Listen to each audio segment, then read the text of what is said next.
কয়েকদিন ধরে এমন একটা হেক্টিক শিডিউল চলছে, না নিজের যত্ন নিতে পারছি, না কোনো ভিডিও আপলোড করতে পারছি।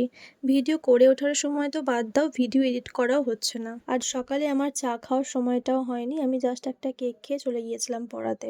পর্যাপ্ত পরিমাণ ঘুমটাও হচ্ছে না, রাতে ঘুমাতে বেঁচে যাচ্ছে 1টা 2টো, আবার ভোরবেলায় ঘুম থেকে উঠতে হচ্ছে 5টার সময়। আর এদিকে দেখো আমার স্টুডেন্টও ঢুলছে। ছুটি হওয়ার পর মাকে নিয়ে যেতে হলো এক্স-রে করাতে। মায়ের পায়ের গোড়ালে ভীষণ ব্যথা হয়েছে, একদম হাঁটতে পারছে না। তো অবশেষে জানা গেল যে পায়ের যে গোড়ালিতে যে হাড়টা থাকে না, ওই হাড়টা একটু বড় হয়েছে। তো এর জন্য সলিউশন ডক্টর অর্থ জুতো পরতে হবে। তাই জুতোর দোকানে গিয়ে একটা ডক্টর অর্থ জুতো কিনলাম।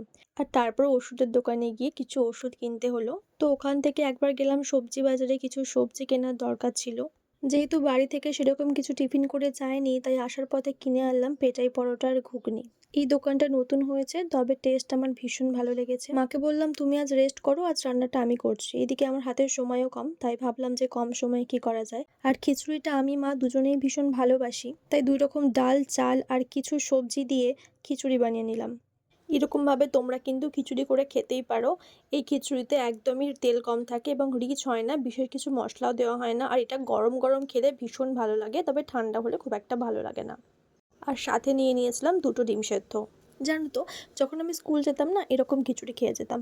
আমার মা আমাকে রোজ বানিয়ে দিত। তো চলো, আজকে ব্লগটা এতটাই। Tata, by.